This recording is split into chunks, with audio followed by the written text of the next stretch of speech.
What's up guys, Mr. Basie here, and today we're going to talk about some of the mechanics and the maneuverability in Halo 5 Guardians and kind of what I think they should focus on in Halo 5 Guardians moving forward. Now, I've talked about a little bit of this in the past. I've talked about the mechanics of games in the past. I'll link those discussions in the description below because there's a few of those that I've covered, and they're, altogether they're quite lengthy in terms of, if you watch them all.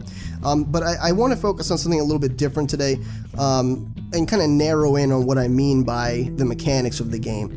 So first and foremost is the maneuverability. Actually, it's probably one of the only things I'm going to be talking about today because maneuverability is crucial. And I'm going to provide a few examples from some other games that will kind of help you understand what I'm talking about. So first I want to talk about the weapon maneuverability and compare some previous Halo games to what we're seeing in Halo 5. So first off, guys, I want to talk about the sniping. And this all ties into weapon maneuverability, but we're going to simply narrow in on sniping right off the bat.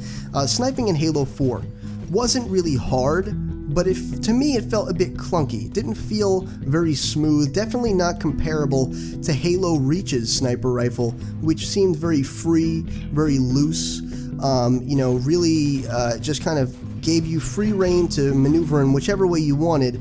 And despite the fact that, of course, Halo 4 did that as well, it just felt very light. The weapon felt easy to use, not in terms of, pinpoint accuracy, but very, very maneuverable, okay? Really ties into that. Now, some things, I believe, definitely have some sort of coding in the back end, some sort of coding in the game that really, focus on a certain movement. So that's why, in games, you use the BR, the BR or the DMR, and then you move to the sniper, and even though theoretically aiming a sniper is, or should be, very similar to aiming a DMR because it's a single shot rifle, it doesn't feel the same. It never really did, even in Halo Reach, which aside from Halo 2 had, probably the most smooth, sniping or smooth aiming of all, of any game. It was very unhindered is really the topic and the theme that I'm trying to focus on. Unhindered movement, as much unhindered movement as possible. So, the developer giving you as much free reign of maneuverability as possible. But, Halo Reach definitely kind of embodied that with its sniping and its DMR and everything in terms of the way it aimed. Of course, the hit detection wasn't the best it could have been, but in terms of how the guns felt to move around and aim, felt very smooth, really it felt very satisfactory aiming a weapon in Halo Reach, especially sniping. Specifically sniping is what I want to talk about because I think that's where you can notice the biggest difference. Not really where it's, the biggest impact, but definitely where you notice the biggest difference. I'm pretty sure a lot of people can agree that in Halo Reach it felt a lot more free and loose and enjoyable to use the sniper than it did in Halo 4. Halo 4 felt a bit clunky, and although it wasn't hard to use, it just didn't feel like it was, it definitely felt like it had weight to it. It felt like it was, I guess, the whole idea of a sniper being a very big weapon, a very powerful power weapon. I think they tried to embody that feeling in the gun that it kind of poses in the actual game. And I think they nailed it on the head because for me, it wasn't as enjoyable of an experience as it was in something like Halo Reach. Now, of course, over the course of time, I really didn't notice this heavy feeling, but again, every time I look back and I think about it, Halo Reach's sniper definitely felt very light, very nice to use, and Halo 2 Anniversary's sniper feels very smooth. I wouldn't say as light as Halo Reach's sniper in terms of the way it felt to move around, but definitely really smooth. Definitely the smoothness factor that I got from Halo Reach's sniper rifle I feel in Halo 2 Anniversary. So the reason I bring up sniping is because it's probably the most noticeable of this maneuverability thing that I'm talking about in terms of the weapons. So again, I'm very, very fond of Halo 2 Anniversary's movement implementations, both in terms of the character movement and the weapon maneuverability. Just definitely feels really nice. I think they should really focus on that.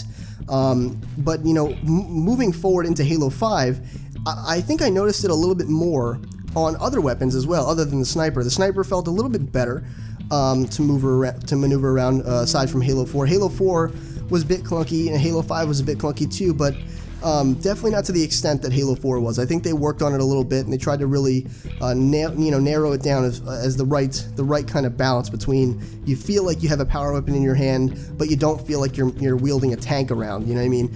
So I think they tried to really work on that. It definitely felt different. Did not feel the same and it was a little bit more satisfaction. I had a little bit more satisfaction using it.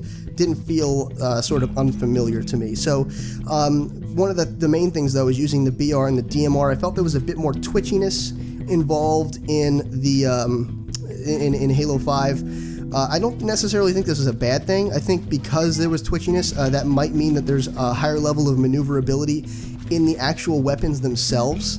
Again, this is just from my personal experience, but it definitely felt that it was a very loose feeling kind of thing, which is both good and bad. For people that I suppose don't like it to be that loose, maybe more locked down and secure, they might not like that as much. But for me personally, I think for a lot of people, they prefer their gun to be as maneuverable as possible, because that really frees up a lot of debilitating effects that you might have. If something is now working to the best of its extent, you're really not one to be criticized on your gameplay, more so that the gameplay has limitations that's not allowing you to play to your max potential. So when looking at it in that light, Halo 5 does do a good job. I think I'm a little more fond of Halo 2 Anniversary's how smooth the weapons feel to aim, specifically the battle rifle and primary weapons. So not just the battle rifle, but the Covenant carbine as well. So the Covenant equivalent to the battle rifle. Everything just feels very smooth to aim. It's very, very fluid. But again, there's a little bit more twitchiness in Halo 5, something that I just lowered my sensitivity, and it was basically the same thing. So I think that's what a lot of people might have to do, or at least just get used to it. Once people get used to it, I really think that the fact that it feels that twitchy and the fact that it's a much looser feeling weapon will prove beneficial, because again, that definitely means that there's less maneuverability inhibitors that are attached to the weapon. So we're going to move on from this.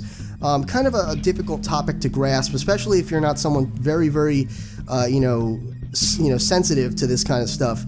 For me, I've always been able to pick on the slightest, little problems that I've been able to find. And one of the biggest ones that I find in, a lot of games is maneuverability hindrances. So moving on from this is the actual maneuverability of your character.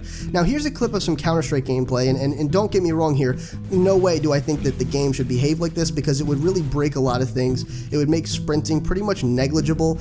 In this game you can pretty much turn on a dime. There's no slowdown or acceleration of a character, which is why, when people strafe in Halo, you see more of like a sliding back and forth kind of thing, whereas in this game it's literally jumping back and forth. I mean, it's very, very fast. There's no movement inhibitors. Crouching is instantaneous. Aiming your character or aiming your reticle around in this game has no acceleration. It's something that consoles suffer a bit from, but there are controllers out there that kind of give you a slight advantage on that.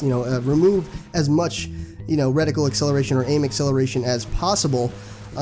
So there are things out there for that, of course, that doesn't come with the default controller as far as I know. However, in terms of strict maneuverability, you can see here that this is simply what I'm showing you here. This is an example of a game that does it right. This is a game that has reached its max level of maneuverability freedom. There is no, things that hold you back in this game.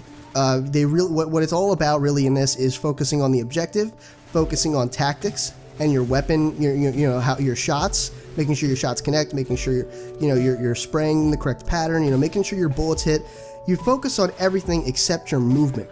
And that's what I think Halo really should be focusing on, and that's kind of what they are, to be perfectly honest. I'm not saying that they're not. They're actually moving more towards this in the way that they should be, in the way that the only way they can be, which is adding technologies into the game that make maneuverability more free, more loose, more kind of like freestyle or free runner. And of course, I'm talking about the vaulting system and everything. A lot of people might have some negative feelings about it, and there are some very valid negative arguments toward it. However, in terms of achieving this max level of maneuverability where you're eliminating as much inhibitors or hindrances to movement as possible so that people can focus on the game, the task at hand, the objective, whatever it may be, their shots, their strategies, tactics, team skill, teamwork, positioning. They can focus on all those things much better when they don't have to worry about movement. And again, this is, the Counter-Strike gameplay that you just saw, that you may still be seeing, is a great example of that. This is a game that does this right.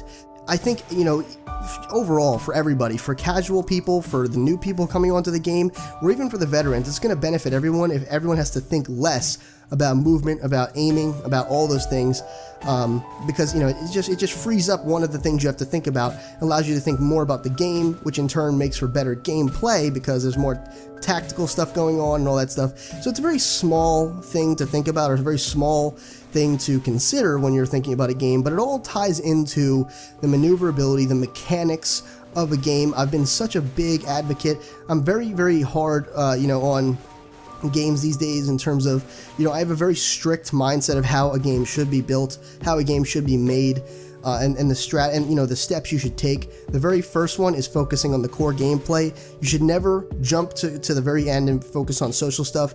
You need to focus on balancing weapons. And again, I've covered all this before. I'll leave these in the description, but balancing on weapons and maps, you need to focus on, again, maneuverability is key.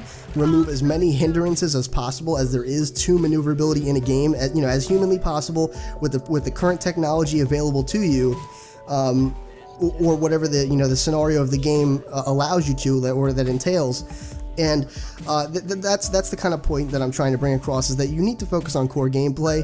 And I've said this in the past, so I wanted to make a commentary that really focuses on one of those very specific things that is involved in the mechanics of a game, because maneuverability by far is one of the most important, if not the most important thing to focus on in a game, especially an FPS game. It's so crucial to have good maneuverability and as little movement hindrance as possible in an FPS game. And if a game has that, it already has the stepping stones to be a great game. And I really do believe that Halo 5 has the potential to be a great game. And, you know, focusing on all these little things, really dialing in your mechanics, is going to make for an overall better experience, because once you've completely thought up and done the really nitty-gritty hard stuff, again, making a game, you know, quote unquote competitively sound, which in all actuality is simply just making it, you know, balanced, maps, weapons, again, making sure the mechanics are on point, making sure that the hit detection is on point.